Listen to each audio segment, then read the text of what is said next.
Dans les couloirs feutrés de la télévision française, il existe des visages que le public croit connaître par cœur, et pourtant, dont l'histoire réelle reste insaisissable.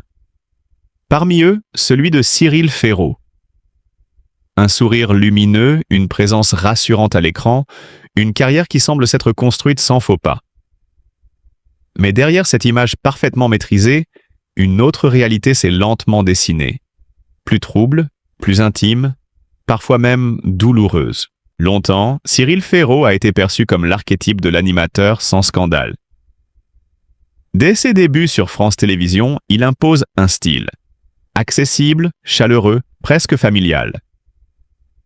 Des émissions populaires, une proximité sincère avec les téléspectateurs et cette capacité rare à faire oublier la caméra. Tout semble simple.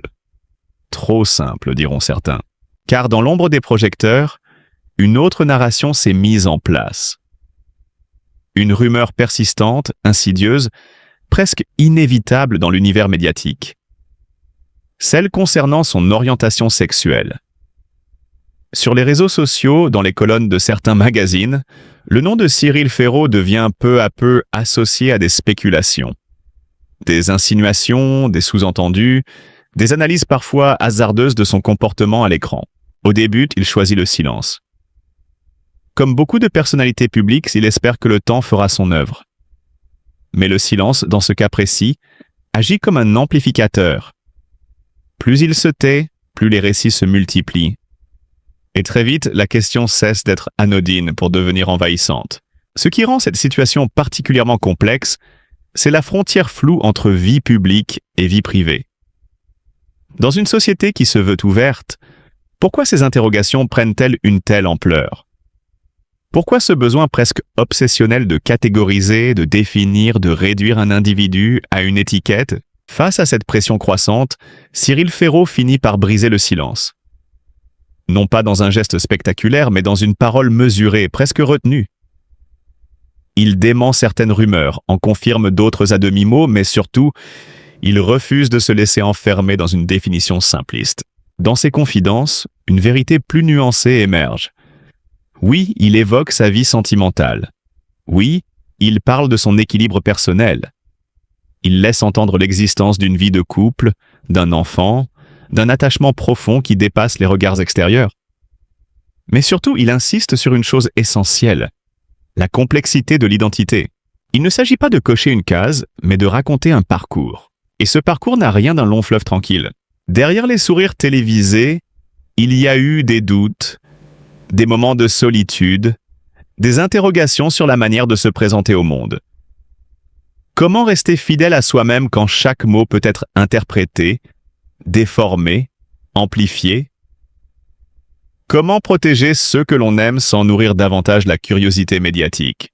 Certains proches évoquent une période particulièrement difficile, marquée par une fatigue émotionnelle profonde. Non pas à cause d'un scandale avéré, mais précisément à cause de ce flou constant, de cette tension entre ce qui est dit et ce qui est supposé. Et pourtant, malgré ces turbulences, Cyril Ferraud n'a jamais cessé d'apparaître à l'écran, avec la même constance. Comme si la télévision devenait un refuge, un espace où tout restait sous contrôle. Une façade? Peut-être. Ou peut-être une forme de résistance silencieuse. Ce qui fascine dans cette histoire, ce n'est pas tant la vérité elle-même, mais la manière dont elle est perçue. Car au fond, que cherche réellement le public? Une confirmation? Une révélation? Ou simplement le sentiment de percer un secret? Dans cette mécanique médiatique, chaque déclaration devient une pièce d'un puzzle que personne ne voit dans son ensemble. Certains y voient un aveu, d'autres une esquive, d'autres encore une stratégie de communication parfaitement orchestrée.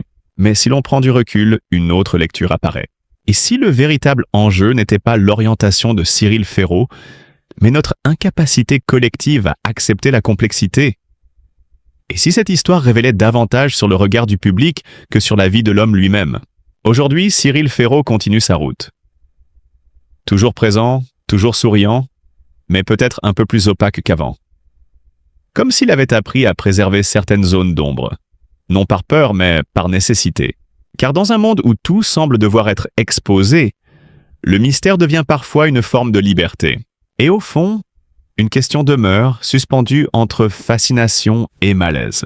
Avons-nous réellement besoin de connaître toute la vérité sur ce que nous regardons à l'écran, ou sommes-nous simplement incapables d'accepter qu'une part d'eux nous échappe à jamais? Il existe dans la trajectoire de certains animateurs une émission qui agit comme un point de bascule. Un moment précis où tout change, où une carrière jusque-là prometteuse devient soudain incontournable. Pour Cyril Ferraud, ce moment porte un nom simple, presque anodin, mais devenu aujourd'hui emblématique, Slam. Au premier regard, Slam n'a rien d'un programme révolutionnaire.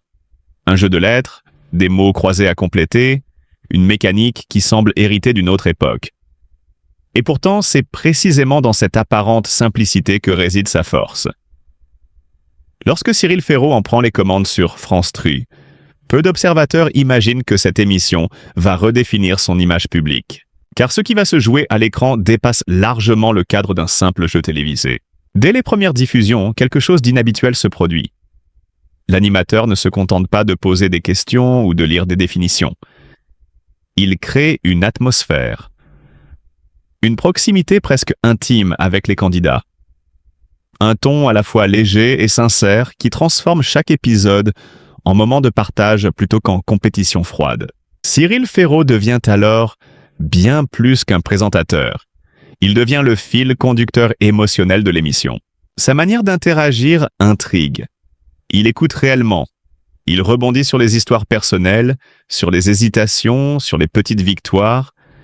Là où d'autres animateurs auraient accéléré le rythme, lui ralentit, laisse respirer les silences, donne de l'importance à l'humain. Et c'est précisément ce choix, presque à contre-courant, qui va séduire un public fidèle. Mais derrière cette aisance apparente, il y a un travail invisible. Des heures de préparation, une maîtrise rigoureuse du rythme, une capacité à improviser tout en respectant une structure stricte. Slam exige une précision quasi chirurgicale. Chaque mot compte, chaque indice doit être parfaitement calibré. Et au centre de ce dispositif, Cyril Ferraud doit maintenir un équilibre délicat entre rigueur et spontanéité. C'est là que se construit sa signature. Contrairement à d'autres figures du paysage audiovisuel, il ne cherche pas à écraser le programme par sa personnalité. Il s'efface tout en étant omniprésent. Une présence douce mais constante. Une voix qui rassure, un regard qui capte, une énergie qui ne déborde jamais mais ne faiblit pas non plus. Peu à peu, Slam devient un rendez-vous incontournable. Le succès ne se mesure pas seulement en audience, mais en attachement. Des téléspectateurs qui reviennent chaque jour, non seulement pour le jeu, mais pour lui. Pour cette sensation familière, presque réconfortante, dans un paysage télévisuel souvent agité. Mais ce succès n'est pas sans pression. Car porter une émission quotidienne signifie aussi s'exposer en permanence. Répéter sans jamais lasser. Innover sans trahir l'essence du programme. Et surtout, maintenir cette authenticité qui a fait la différence au départ. Certains moments marquent particulièrement les esprits. Des candidats qui se confient, des instants d'émotion imprévus, des silences chargés de sens. Dans ces situations, Cyril Ferraud révèle une autre facette de son talent. Une capacité rare à gérer l'imprévisible, à transformer un simple jeu en scène de vie. C'est là que Slam dépasse son statut de divertissement. L'émission devient un miroir discret de la société. Des parcours, des histoires, des fragments de vie qui s'entrecroisent sous les projecteurs. Et au centre, toujours lui, comme un témoin bienveillant. Avec le temps, cette alchimie finit par définir son identité médiatique. On ne parle plus seulement de Cyril Ferraud comme d'un animateur prometteur, mais comme d'une valeur sûre. Un visage associé à une certaine idée de la télévision. Accessible, humaine, sans cynisme. Et pourtant, cette réussite soulève aussi une question plus subtile. Dans quelle mesure un animateur peut-il se confondre avec son émission? Où s'arrête le rôle? Où commence l'individu? Car à force d'incarner Slam, Cyril Ferraud en devient presque indissociable.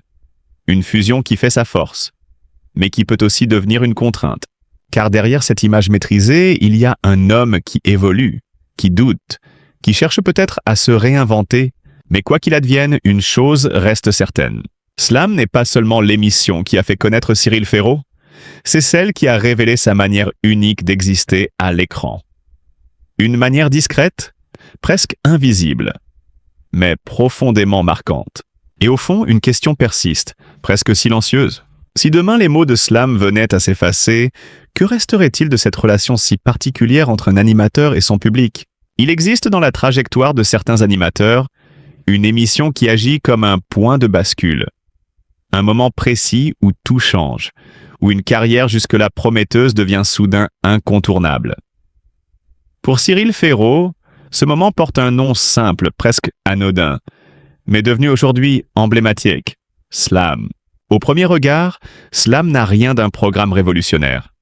Un jeu de lettres, des mots croisés à compléter, une mécanique qui semble héritée d'une autre époque. Et pourtant, c'est précisément dans cette apparente simplicité que réside sa force.